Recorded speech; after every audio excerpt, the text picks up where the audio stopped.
Assalamualaikum warahmatullahi wabarakatuh. Bismillahirrahmanirrahim. Alhamdulillahirabbil alamin. Wassalatu wassalamu ala asyrofil mursalin sayyidina Maulana Muhammadin wa ala alihi washabihi ajmain amma ba'du. Ingkang pertama matur nuwun angsal gelar Gus Kiai. Dados pun sempurna niki. Nggih, teng ngarsa para keluarga besar Mbah Munawir, keluarga besar Mbah Limakmum, sedanten mawon ingkang kula hormati. Ugi alumni senior wonten Mbah Mus, Mbah Idris, sedanten keluarga ingkang kula hormati. Wau Mbah Mus cerita mergi menangi Bali Maksum. Kula sesuai kontrak baca kitab karangan Bali Maksum. Kula pernah digojlok seorang wartawan. Kados ceritane Mbah Mus wau. Saking menyatunya fikih dengan perilaku niku maling mawon bermadhab. Dados wedhus niku nak teng jaba iku ilang, tapi nak babi iku mboten. Mergi maling niku ngerti nak babi iku haram, wedhus niku halal. Pas penjaraan teng Jakarta nggih ngoten, wonten tiyang jarah babi. Jangan ini haram, kambing saja. Jadi saking menyatune pendidikan Islam niku maling mawon tesih gadah madhab. Dinak nyolong niku wedhus mergi halal, ampun nyolong napa? Babi. Niku kisah nyata, kula nate dolan teng daerah mriki. Kenapa ini di luar kalau itu di dalam? Oh, kalau ini di luar enggak ada yang nyolong, Gus. Tapi kalau di mergo sing njaba niku babi, sing njero wedhus. Mergo jare malinge tesih bermadhab. Terus memang cerita-cerita seperti itu kathah mboten sekedar anekdot. Sementing kula badhe crita tentang dzurriyyah-dzurriyyahipun Bali Maksum wonten sing nom-nom lah sing kula wani ngandani wonten Mas Hilmi, wonten Mas Zaki, wonten sedanten Mas Afif. Kenapa kitab itu harus dibukukan, harus didokumentasi, dan kenapa Bali Maksum menulis Hujjatu Ahli Sunnah wal Jamaah? Kula boten niat pamer, kula niki nggih pembaca Al-Ibris, pembaca Al-Iqlil, pembaca risalahnya Bali Maksum Hujjatu Ahli Sunnah wal Jamaah. Saya juga baca buku-buku karangan orang-orang dulu, terutama tiang Indonesia. Karena Mbah Mun sering pesen wa ma arsalna mir rasulin illa bilisani qaumi. Jadi orang itu jadi rasul itu pasti dengan gaya atau budaya masyarakatnya. Termasuk wau wong desa niku hormat tamu. Nah ning kota niku bentuk hormatnya beda. Mulane wonten kiai desa muni fal yukrim jarahu iku nak ketemu tonggo takok, nak ora takok sombong. Nak kiai kota walian, nak ketemu tonggo aja takok, iku ganggu privasine wong. Dados makna ikram tetep tapi implementasinya bilisani qaumi. Orang kota itu kalau sering ditanya itu mesti protes karena privasinya terganggu. Tapi kalau di kampung itu suka ditanya karena itu dianggap keramahan. Makanya kula niku termasuk orang yang jarang bertamu. Kula gadah trauma kalian kakakipun Gus Zofur Gus Kamil. Beliau berkeyakinan silaturahim itu sae. Dolani alumni. Bareng didolani assalamualaikum matur nuwun Gus rawuh. Niku alumni niku ilang, awan-awan Mas. Mergo kepengin hormat nyembelih ayam, ayame jek dolanan. Pitik itu teng desa kan pacare kuwadah, golekane angel. Bar salam niku ilang sampai sak jam. Bale runtusen, pitike mboten kecekel. Akhirnya ngapunten Gus mboten saged hormat, ngapunten mboten saged hormat. Itu bukti bahwa implementasi syariat Rasulullah itu juga harus dipikir. Ojo pepes seneng silaturahim, santri alumni melarat kerja teng pabrik jam 09.00 didolani. Akhirnya mikir, sitok kiaiku, sitok bosku. Nak hormat kiaiku diamuk bosku, nak hormat bosku gak hormat kiaiku. Hal-hal seperti ini kemudian melahirkan satu kearifan setiap kiai di era masing-masing. Terus kula mboten berargumentasi membela diri niku mboten, tapi memang bapak kula kesaksiane Mbah Mus, beliau teman bapak kula niku seneng silaturahim. Terian bapak ki sering dawuh teng kula. Sok kowe ya ora kaya aku. Mbah Mun ki sering dawuh teng kula, kowe ya aja kaya aku, wong beda zaman. Karena tadi dolan ning santri sing mboten enten, assalamualaikum terus ilang ngejar pitik awan-awan. Pitike nggih macam-macam kegiatane pitik. Intinya buatan kecekel. Kemudian kita teng konco-konco teng adik-adik sing hafid sing hamalatil Quran. Kula pesen belajar niku belajar sisi belajar itu harus cari sisi ekstrimnya. Kalau bolak-balik matur di berbagai kesempatan. Wow, kekhawatiran Mbah Mus kalau ada orang hanya kembali ke Quran itu memang bahaya sekali. Bayangkan kalau ada orang misalnya hanya mengharamkan al-jam'u bainal ukhtain, karena itu yang disebut Quran wa antasma'u bainal ukhtain. Jadi yang haram itu menikahi kakak dan adiknya, adik dan kakaknya sekaligus. Di situ tidak ada penjelasan perempuan dan budenya, perempuan dan mbahnya. Kemudian zaman Nabi Sugeng hanya ditambahi wala binal mar'ati wa ammatiha, wala binal mar'ati wa kholatiha. Dan tidak boleh menikahi perempuan pesduliknya atau budenya. Nabi sempat melarang. Karena kulo sebagai lelaki niku ijek masuk lah. Misalnya bojone jenengan umur 17 tahun, bulike umur selawe 17 ijek mungkin masuk lah dalam definisi biologis itu masih masuk. Dan Nabi tidak pernah menambahkan wala binal mar'ati wa jaddatiha. Karena kalau istri kita umur 20, banyak mungkin umur 70. Itu kira-kira nggak usah dilarang ya orang kepikiran lah. Jadi orang kepikiran ya rodok sableng. Nah, kemudian kalau hanya kembali ke Quran, nanti kita hanya mengharamkan al-jam'u bainal ukhtain, karena itu yang disebut Al-Quran. Wa antasma'u bainal ukhtain. Lalu lahirlah pakar-pakar balaghah. Itu disebut min itlaqil ba'di wa iradatil kul, yang disebut ukhtain tapi maknanya bainal mar'ataini sing bainahuma ada mahram atau ada mahramiyah. Antasma'u al mar'ataini sing bainahuma mahramiyatun. Jadi barokahnya ngaji sama ulama itu kita tahu duduk perkaranya. Ini lafadz yang mewakili atau lafadz yang sebenarnya atau lafadz yang simbolis. Lafadz simbolis itu saking mangkelnya Allah. Itu kalau ada orang salah itu disebut wa ja'ala minhumul qiradata wal khanazira wa abadat tauhid. Jadi kalau misalnya dalam penelitian tidak pernah ada orang yang dirubah Allah menjadi kera, menjadi babi, itu kita masih bisa menganalisis. Itu saking ibaratun an ghadabillah. Atau diistilahkan balaghah, ini tasbih yang balik sehingga ada tuh tasbih dibuang. Jadi kalau orang Arab seneng seseorang masih bilang Zaidun kal bakhri. Tapi kalau seneng banget bilang Zaidun bakhrun. Kalau gantengnya belum ganteng banget masih dibilang Zaidun kal badri. Tapi kalau sudah ganteng banget kayak Rasulullah SAW disebut anta samsun anta badrun. Kaf taswihnya dibuang dan itu ablah lebih balik. Jadi PR kita sebagai ahli Quran ini adik-adik itu tidak selesai. Utamanya ya implementasi keseharian kita sebagai panutan lah, kalau boleh GR sebagai panutan. Kulo niku teng Narukan nggih tiyang jangkar kulo nggih kathah, karena ya saya ada pernah Pak D, Pak Ali. Kulo nggih tiap hari nggih teng Tegal nggih, malam pun terencanakan ambek uzlah dadi kulo niki pun matur Gus Afif. Niki kontrak kulo pun bar kitabe Bali ben diwaca putu-putune, kok enak ngongkon wong liya terus. Terus ngengken tiyang ngeten iki ya rodok masalah saja. Jadi kitab bae diwaca putune. Dulu itu biasa. Taqiyuddin As-Subki ngarang kitab disarai putrane. Dulu itu biasa. Imam Haromen ngarang kitab. Ya semuanya bapak ngarang disarai anaknya, anak ngarang disarai cucunya, itu biasa dulu. Kalau sekarang enggak, mbahnya ngarang kula kan maca. Putune karek ngrungokno, nak cocok dilem, nak ora dikritik. Terus saya minta ya, tradisi kula niku mboten sombong. Di hallnya bapak itu saya tiap hallnya bapak mesti baca kitab. Mboten nate ngundang sinten-sinten. Perkara ini tiang NU niku ora usah diundang wis teko. Mboten wonten undangan sing teko mun kuatah. Mbok saking senenge wong alim, mbok saking senenge bingung mboten ngerti, pokoke ora diundang teko.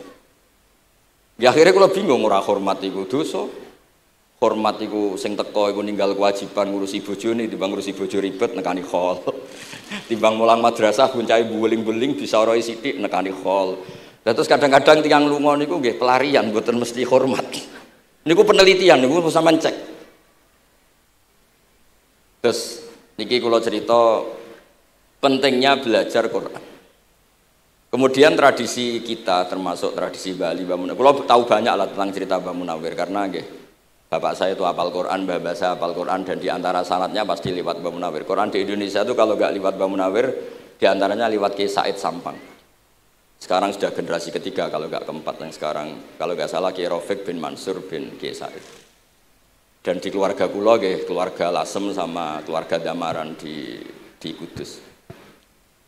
Dulu itu di antara keagungan Quran itu keahliannya ulama memberi penjelasan. Sebab itu disebut wal kitabil mubin, punya kemampuan mencerahkan.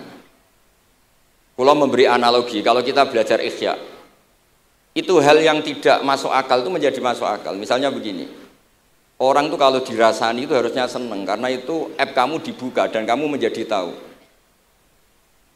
Lau akhbaroka mukhbirun bi anna fi jubbatika akroban au hayatan akun tataskuruhu. Kalau ada orang memberitahu saya bahwa di baju kamu ada kalajengking atau ada ular berbisa, kira-kira saya matur nuwun apa enggak? Harusnya matur nuwun karena itu bahaya sekali kalau ada di tubuh saya. Harusnya ketika orang itu dikritik dengan kesalahan yang nyata, bukan fitnah, kesalahan yang nyata. Kesalahan Anda itu lebih mudirrah fi dunyaka wa akhiratik. Kesalahan Anda itu bahaya sekali di dunia dan akhirat. Sekarang kamu menjadi tahu karena dikasih tahu. Harusnya matur nuwun sama yang ngasih tahu. Kama anna huzati lau akhbaroka mukhbirun fi anna fi jubbatika hayatan akroban akun tataskuru. Pasti kita terima kasih. Tapi kita sebagai hafid Quran kalau disuruh belajar fikih, wong aku mondok kon ngapal loh kok belajar fikih. Kadang-kadang malah saking kaconya itu, aku wong Quran, aku wong kitab. Memangnya kitab jubuk konti nak boten nggih Quran.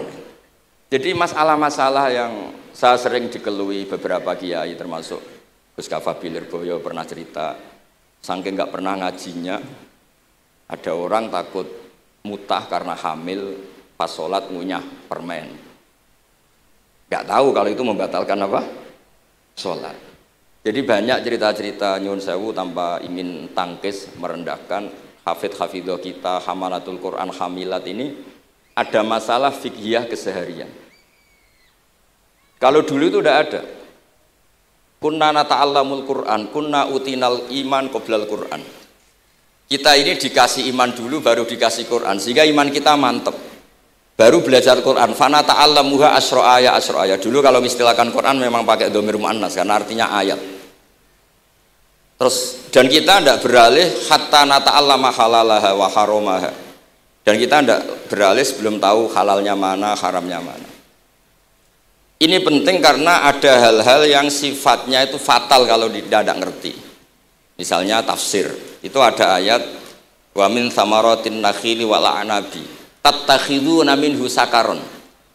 Ketika khomer belum diharamkan itu masih Allah imtinan itu menyebut nikmat. Di antara nikmat itu disebut tattakhiduna minhu sakaron. Kamu itu kalau punya buah anggur bisa agak-agak ngefly dan itu bisa melupakan problem Anda.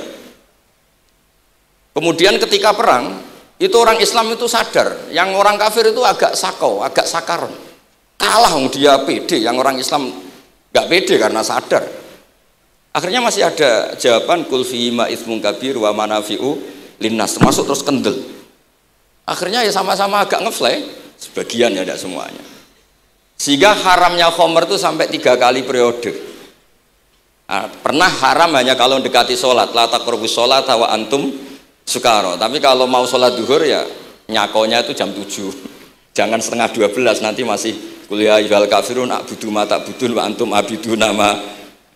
Karena peristiwa itu baru terakhir diharamkan tanpa catatan.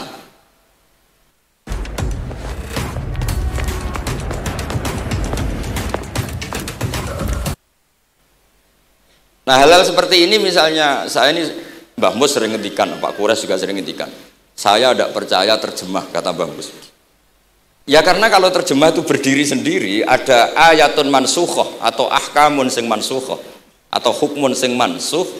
Kebetulan anak ini belajar yang mansuh, dia tidak ngerti nasihnya, yaitu terus dipegang, katanya memegang Al-Quran. Padahal hukum itu sudah diganti sama Allah Ta'ala, disebut nasah mansuh. Sehingga dulu kalau Sayyidina Ali ngecek beberapa masjid, ada guru atau ustadz, kamu pengajar Quran? Iya. Apakah kamu ngerti nasah mansuh? Enggak. Jawabnya Sayyidina Ali, halakta wa ahlakta, kamu sendiri rusak dan kamu merusak orang lain. Nah, ketika di Kerapia itu ada Mbah Ali Maksum, Mbah Maimun itu sering cerita ke saya, dhisik iku hak Mbah Munawir saking kepingine santri Quran yang ngaji kitab. Iku kalau ada santri Lirboyo atau santri mana mulang muin itu Mbah Munawir ikut. sebagai percontohan ben santri-santri itu seneng ngaji fikih. Terus kata Mbah Mun, saking kesemseme Mbah Munawir iku ambek wong alim, delalah besanan wong alim. Dulu Mbah Zaini pernah angsal keluarga Lirboyo, sehingga beliau punya dzurriyyah teng Lirboyo. Terus besanan kalian Mbah Maksum, Nyai Hasyim angsal Bali Maksum, sehingga terus di Krapyak itu banyak orang-orang alim. Tapi terus Mbah Mun cerita, kabeh ono regane, Bali Maksum terus populer sebagai alim alamah, sehingga yang ke Krapyak itu ya ora pati niat tahfidz, niate ngaji kitab. Singkat cerita di era itu ada Ki Abdul Qadir, tapi pondok Krapyak Bali Maksum terlalu populer sehingga terkenal ngaji sorof Bandungan. Sehingga dulu di Indonesia itu ada sorofnya Mbah Ali Maksum, ada sorofnya Mbah Maksum Ali Kuaron itu. Nah yang sorofnya Mbah Ali Maksum ya fa'ala yaf'ulu uf'ul. Kalau sorof di Mbah Maksum Kuaron fa'ala yaf'ulu fi'lan.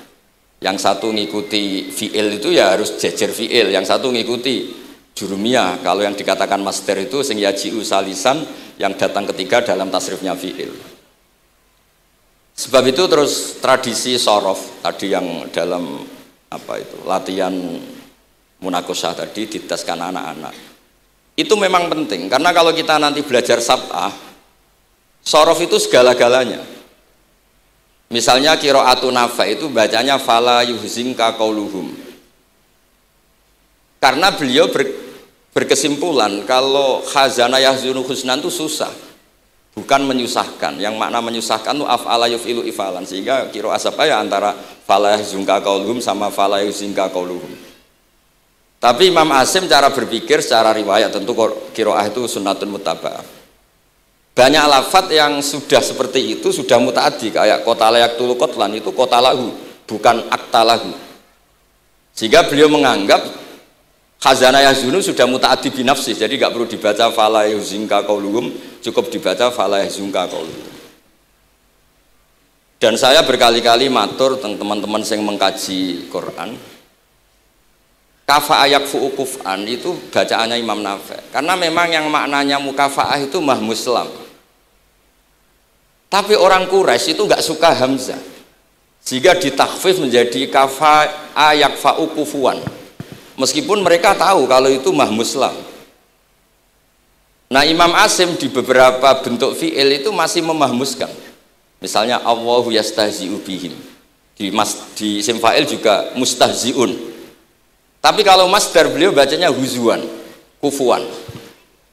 Padahal di fi'ilnya bukan nabiun, tapi nabi ibadi anni anal ghafurur rahim. Tapi di nabiun jadi nabiun, harusnya akan nabiun. Fa innan nabiyya man naba'anillah. Yang dikatakan nabi itu orang yang menceritakan ketentuan Allah. Harusnya nabiun. Jika qiraatun Nafi' ya tetap wan nabiin, ya ayyuhan nabiu. Nah, berkahnya Mbah Munawir orang terus menjadi tahu qiraat sab'ah. Dan berkahnya Mbah Ali kemudian orang tahu duduk perkaranya. Kalau nabiun dari nabiun bimakna man akhbaro anillah. Dan terus berkahnya wow, kalau saya boleh GR berkah Gus Wafur kula berkah ngeten-ngeten iki duka Kiai Peres napa Kiai Media mboten roh. Berkah ini terus kula ngomong terus. Saya tidak khawatir salah, bukan karena saya maksum ndak. Wong Islam pun pinter. Nak bener minallah, nak salah kok Gus Bah. Jadi kula niku madlum. Jadi penak wong Islam niku penak. Kula niku sering tahajud nak ndonga ya Allah, kula niku pede mawon nerangno Quran. Mergo tiyang Islam pun sae. Nak bener jare jenengan, nak salah kula. Lah nak kula sing salah nggih sederhana mawon, kula abdun, kula kawula, kula nak ndonga nggih Rabbana dzalamna anfusana. Sebelum disalahkan orang juga saya sudah merasa salah. Wa akharuna atarafu bi dzunubihim khalatu amalan shalihah wa akharuna wa sayya. Mulane kula suwun kangkang mbak-mbak sing khatam Quran pede mawon. Bahwa yang Anda lakukan menghafal Quran itu sudah benar. Meskipun Anda tidak sempurna, misalnya Anda tidak paham, Anda tidak bisa melakukan. Hifdzu kalil Quran huwa al-hifdzullah. Kamu menghafalkan Quran itu sudah menjaga lafaz-lafaz Quran. Sehingga lafaz Quran tetap mutawatir, lafaz Quran tetap ma'ruf, tetap masyhur, sehingga ketika ada yang memasukkan Quran konangan. Tapi kalau yang hafid sedikit lam yablugh adadat tawatur, takutnya kalau ada yang menyalah, ada yang apa itu tidak diketahui. Ini barokahnya hamalatul Quran sing aksar wa aksar itu kita terjaga. Nah, itu yang dimaksud Mbah Mus, Quran itu harus jadi budaya. Ning desa iku wong ra salat lah. Dengar ada warung ayamnya tiren nggak disembelih itu tidak mau makan, haram. Padahal dia ini ra salat itu lebih dari haram. Tapi tetap nggak mau makan ayam tiren. Nggak sholat disuruh makan babi ya nggak mau, haram. Sampai tadi yang nyolong saja milih wedus bukan meleng babi, karena babi itu haram. Jadi saya pernah digojlok sama wartawan, Pak Bahak, wah fikih Indonesia itu hebat, sampai maling saja masih pakai fikih itu. Jadi kalau nyolong itu milih yang halal bukan yang haram. Pun niku bentuk hormat kula teng keluarga Mbah Ali, bentuk hormat kula teng Mbah Mus teng sedanten keluarga niki kula badhe maos kitabipun Mbah Ali. Kula pancen pengagum kitab-kitab yang dikarang orang Indonesia. Mereka kita anggap niku lebih aplikatif lah, karena dikarang orang yang trauma dengan Indonesia. Kemudian setelah trauma ingin membenahi Indonesia. Misalnya jenengan ngertos sesajen, mbok haramno iku tradisi, mbok barno iku sawangane kok dekati sirik ning pinggir wit gede. Akhirnya dimodifikasi wis mangan-mangan, kumpul-kumpul tapi tahlilan.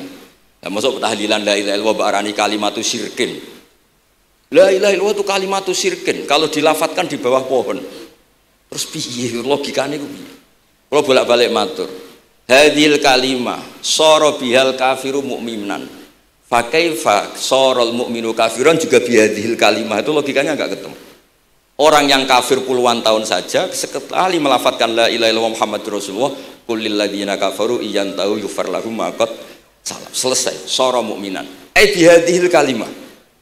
Kemudian kalimah yang sama ketika kita baca dianggap kita ini kafir juga bihadhil kalimah. Akhirnya dengan modifikasi khas Indonesia, kearifan Indonesia, tetap sesajen tapi tahlilan, tetap melakukan hal-hal Jawa tapi dimodifikasi menjadi Islami. Kalau kita misalnya orang modern nggak ingin mengganggu orang lain yang kita tamui, gampang dalilnya. Ada ayat la tadkhulu buyutan ghaira buyutikum. Kamu jangan sowan ke orang lain atau dolan ke orang lain. Hatta tastanisu. Ukurannya bukan salam dulu, bukan hatta tusalimu, hatta tastanisu. Jika kamu merasa nyaman, kamu bisa ngukur tingkat akrab kamu. Kamu bisa ngukur jamnya orang itu. Kamu bisa ngukur kebutuhan orang itu. Butuh saya ndak? Kenapa mertamu pengen kei duit bebas jam? Atau kamu orang cantik yang kamu tamoni sing seneng kue bebas jam? Tapi aku apa nagih hutang, mertamu orang yang kamu tagih itu mesti kamu dianggap problem. Atau mertamu orang yang nggak akrab di jam istirahat, tentu kita dianggap problem. Makanya ukurannya Quran tuh hatta tastanisu, kamu merasa nyaman. Istiqnas itu nyaman, enjoy. Kayak saya dolan di Gosofur kan akrab mulai kecil teman saya. Mungkin bisa ngabaikan jam. Jadi kalau saya dolan di kiai yang nggak kenal saya, mungkin kedatangan saya dianggap problem karena di jam tertentu. Saya harus mikir, kayak apa hebatnya Quran ketika bikin aturan la tadkhulu buyutan ghaira buyutikum hatta tastanisu. Setelah nyaman nggak apa-apa waktu salimu, jangan salam dulu. Istiqnasnya nggak kena, salamnya geger. Akhirnya banyak kiai keselak. Assalamualaikum pas makan, nggak dijawab. Assalamualaikum. Nah hal-hal seperti itu harus santri-santri ini kalau niat ngandani lari-lari, bukan niat ngandani kiai-kiai, harus waqafil qalb, harus warrasikhuna fil ilm. Tahu betul kualitas hatta tastanisu. Kamu itu merasa nyaman istiqnas. Kemudian rasa nyaman ukurannya apa ya? La dororo wala diror. Kamu tidak ganggu diri kamu sendiri, juga gak mengganggu orang lain. Sehingga setelah itu semua baru watu salimu ala ahliya. Nah, andai kan kita ya tadi Dawe Mbah Mus, kita semua sudah seperti itu. Kalau bertamu di orang ya kita ngukur tingkat akrab kita, tingkat dibutuhnya kita. Sehingga di tradisi NU itu ya dolan kiai pendak diundang karena itu pasti diinginkan. Wong kula nate diceritani pernah misanani Mbah Mun. Kula nate Gus ditiliki Mbah Mun mboten seneng. Kena apa? Beliau pas khutbah Mbah Mun rawuh delalah Mbah Mun jarak salat ning saf awal. Bar niku tiyange meruntus meriang. Karena khotib tuh harus naik ke mimbar kudu ngandani takwa usikum wa nafsi takwa. Teng isore niku Mbah Mun. Walhasil terus loro terus wan yai. Mbah, nak dolan nggih dikira-kira, ampun pas Jumatan. Semenjak niku Mbah Mun Mbah Sahal nak Jumatan teng mburi. Mbah Sahal itu kalau Jumatan itu sudah komat gelar, beliau keluar dari mobil Serena itu. Miyos terus sholat terus kundur.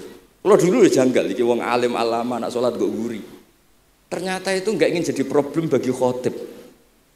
Jenengan iso bayangno khutbah teng ngarepe Mbah Mus, terus kula munggah ngeten nyekel tongkat, usikum wa nafsi fi taqwa. Terus apa ya? Akhirnya terus kula niku kan jare wong akeh, mbotenan Bu. Jare wong akeh rada iso ngaji. Kula nak Jumatan niku guri gara-gara diceritani niku. Ternyata khotibe ge cerita kula, matur nuwun Gus, pokoke nak pas Jumatan aja ketok. Dianggap musibah, kedatangan kula dianggap musibah. Nah, hal seperti itu ya ukurannya gampang, kata napa? Tastanis. Pun niki kula mau terakhir niki Pak niki Gus Hilmi, Gus niku sing Gus Hafiz pokoke sing waris-waris niki. Niki cerita kemarahanipun Mbah Ali Maksum ngadepi firqah-firqah kelompok-kelompok sing mboten jelas nih. Oleh ngendikan niku kula masih ingat karena saya khatam kitab ini itu 2 kali. Nggih khatam tenan maksudnya kula sinaoni terus padanan dalil yang beliau sebut tak cari sampai ketemu, bener-bener kula cari, ya saya ulang lagi, dalil padannya kula cari, terus emosi-emosi beliau juga tak tulis, karena beliau diantara yang diceritakan itu sampai ngendikan wahal bi jununun, kata beliau, apa saya ini sudah gila, ketika saya fatwa, misalnya orang nggak boleh ziarah Rasulullah Shallallahu Alaihi Wasallam. Itu artinya menghalangi orang ketemu nabinya. Makanya bener Mbah Mus tadi, ada orang tuh debat, wiridan itu sunat atau ora? Dalile piye? Terus ada orang yang provokasi gini, kamu dikatakan bid'ah setelah sholat gak wiridan, kowe iku ben ora nyebut Allah. Terus kepikiran matur kula, wis Agus bar sholat itu pokoknya aku wiridan. Cek bid'ah cek ora, wong kok ora oleh eling Allah. Wis gak usah dalil-dalilan. Tadi pertama diprovokasi, wiridan model ngono iku ora ono sanate, ora ono hadise. Singkat cerita seorang ini meninggalkan wiridan. Terus ketemu orang NU yang kebetulan rapati iso ngaji tapi pinter logika. Kowe ora tau wiridan saiki nek bar salat, ora tau, enggak ada hadisnya gini-gini. Kowe iku dibodoni, ben kowe iku ora tau nyebut Allah, ora eling Allah. Muring-muring tiyang niku. Akhire angger bar salat wiridan. Mboten dalil-dalilan cara Mbah Mus, mboten dalil-dalilan. Lah niki nah cara Mbah Maksum istilahno betapa kaconya orang sing yahulu bainahu wa baina nabi, memisahkan orang itu dengan nabinya Muhammad sallallahu alaihi wasallam. Kata Mbah Ali, walazima kadzalik ayyakuna ulamaul Islam min awali hadil umma ilal yaumi fi khata'in azim. Haitsu annahum ya'taqiduna fi kutubihim ad-diniyah al-abwab wal fusul yadhkuruna fiha ziyaratahu sallallahu alaihi wasallam. Kata beliau, wa inni bima ahmidu min laqabi kiai amuru wa usaddidu fil amri kullu mu'minin ayasudda rahlahu tariklahu ila ziyarati. Jadi beliau sendiri di sini juga dan saya atas nama sudah diberi gelar kiai memberi fatwa begini. Jadi di kitab Sajaratul Ma'arif itu ada babu dzikri rajul manaqiba nafsi. Orang itu kadang harus sombong menyebut kelebihannya sendiri. Kayak Nabi Yusuf ngendikan inni hafizun alim. Nabi Sulaiman juga ngendikan wa utina min kulli syai'. Itu bukan sombong, tapi cara beliau untuk memaklumatkan. Saya belum pernah merasa ahli tafsir. Tapi kan kita khawatir kalau ada tafsir yang cara Mbah Mus tadi kiai produk sendiri. Akhirnya kalau mau tafsir, saya pernah ngaji Mbah Maimun, ngaji Bapak. Saya baca kitab Al-Ibris, baca Al-Iqlil, baca terjemah Kemenak, baca terjemahnya Pak Quraisy, baca terjemahnya Imam Sa'rawi. Baca banyak lah yang saya baca, termasuk membaca kitab-kitab dulu mulai tafsir Tobari, tafsir apa saja yang saya bisa tak baca. Bukan karena saya merasa tahu enggak, tapi kayak apa umat ini kalau dapat ilmu dari orang yang tidak kredibel.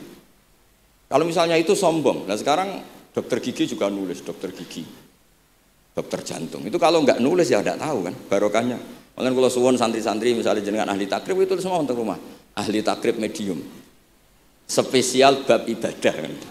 Nanti yang nggak pati pinter ya spesial mandi junub, nggak apa-apa. Yang penting orang tahu kamu keahliannya di mana. Daripada kamu nggak memaklumatkan, kemudian ada orang lain yang nggak pernah ngaji memaklumatkan seakan-akan paling tahu Islam. Terus menjadi mahatus soal, menjadi marhalur rijal. Kayak apa? Islam mau dikemanakan? Semua ulama dulu biasa ngendikan ma adkhaltu fi kitabi hadza illa shahih, kata Imam Bukhari. Yang saya masukkan di sini semuanya hadis sahih. Dan sebelum saya masukkan sholaitu rakaatain, saya sholat dulu. Semuanya menggaransi kitabnya. Makanya di Syajaratul Ma'arif ada babu dzikri rajul manaqiba nafsi. Yaitu ketika Nabi Yusuf menghentikan inni hafizun alim. Nabi Sulaiman menghentikan wa utina min kulli syai'. Wal anbiya kulluhum yaqulun inni lakum nasikhun amin. Semua nabi pasti maklumatkan diri inni lakum nasikhun amin. Saya ini penasihat terbaik, nasihat yang bisa dipercaya. Kemudian ketika ada zamanul khiddi, zaman hasud, zaman orang enggak fair, seakan-akan seperti itu tuh keangkuhan. Coba Mbah Bisri menamakan kitabnya itu Al-Ibris. Al-Ibris itu apa? Emas yang murni. Makna saya cari di berbagai kamus maknanya Al-Ibris itu emas yang murni. Kayak apa? Semua kitab juga dinamai dengan nama-nama keren. Al-Iqlil, Al-Ibris, Fathul Bari. Jadi enggak apa-apa. Kayak ini juga dinamai Hujjatu Ahli Sunnah wal Jamaah, argumentasi mazhab Ahli Sunnah wal Jamaah. Sekolah teruskan sampai beliau ngendikan wahal bi jununun hatta usdira amri lil mu'minin Allah yazuru rasulahum wa waliya ni'matim alladzi lahu fi unuqi kulli mu'minin minna. Masa saya ini menjadi gila karena menfatwakan orang Islam tuh enggak perlu ziarah ke Rasulullah sallallahu alaihi wasallam. Terus kata beliau, la yadri madza yaf'al annahu yaqulu baina ibadillah wa baina rahmatillah. Fa innahu sallallahu alaihi wasallam rahmatullah lil alamin. Fal ya'rif dzalik ulaikal maniun liya'lamu fi ayyi mauqifin hum. Terus Mbah Ali itu juga yang katanya seneng guyon, kula mboten menangi Mbah Ali tapi nate pirsa nate ngertos pas beliau rawuh di mbah saya di Pernambah kula teng kene Al Wahdah teng Lasem. Kula kecil tuh menangi Mbah Ali, menangi Mbah Hamid. Karena Mbah Hamid itu masih sepupu mbah saya. Semua yang di sini juga masih keluarga saya, sama-sama Bani Abdul Aziz. Itu yang katanya Bali seneng guyon tadi di bab-bab seperti ini ngendikan wahal bijunun, apa saya ini sudah gila melarang orang bertemu nabinya. Kemudian mereka berdalih takut menuhankan nabi itu tidak akan terjadi. Kata kitab Ithaf hadil ummah maksumah, umat ini akan dijaga Allah, tidak akan menuhankan Rasulullah SAW kayak kaum Nasrani menuhankan Isa. Kata kitab Ithaf bibarokati sighotis sholawat, dengan barokahnya sehot sholawat. Beliau ngendikan wan nabiyyu sallallahu alaihi wasallam wa in jalla qadru muhtajun ila rahmatihi ta'ala. Sehot sholawat itu kan unik. Allahumma, Allah itu Tuhan, sholli ala sayyidina Muhammad hadzal nabiyyu wa in jalla qadru muhtajun ila rahmatihi ta'ala. Jadi kita mengekspresikan mahabbah bahwa nabi itu ahabbul khalqi ila Allah. Di saat yang sama kita tetap bilang Allah yang Tuhan, tolong selalu beri sholawat dan rahmat ke Rasulullah. Berarti duduk perkaranya tetap Allah sebagai Jalla Jalaluh, Nabi apapun mulianya abduhu wa rasuluh.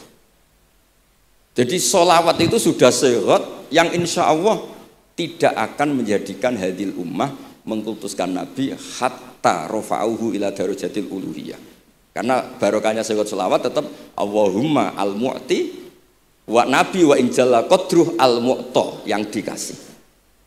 Jadi hadis sehat itu sudah siwatul tauhid, siwatul mahabbah, siwatul alaqah baini wa baina Rasulillah sallallahu alaihi wasallam. Kayak apa hadil ummah? Ya tapi tadi bener dawuh Mbah Mus. Nerangno ngene iki bagiane kiai, ning desa rasa diterangno wis selawatan. Jadi kepenak rasa dalil-dalilan wis selawatan. Tapi memang resiko gak ada yang menerangkan suatu saat kalau ada itsaratus syubhat itu terus mereka bahaya, makanya ada yang ngalahin rangno sepatus ini masih terjaga. Terus niki kula nyuwun sangat, kula niku pancen bapaknya bapak saya semane Mbah Nur Salim, gak ada bapak namanya Mbah Nur Sam, duka niku sepuhe niku seneng uzlah. Kula niku duka niat sepundi tapi memang mungkin faktor gen. Saya itu termasuk orang yang napa nyuwun sewu sekali terganggu kalau sering ada acara-acara malane mun wayahe lah niki mun wayahe Mas Afif, Gus Zaki napa Gus Ilmi Mus wayahe nyai, wayahe ngaji mulang kitabe Mbah iki teng ngarepe wong akeh dadi nak salah izin. Ojo ngomong ngarepe santri keliru jare laduni benus.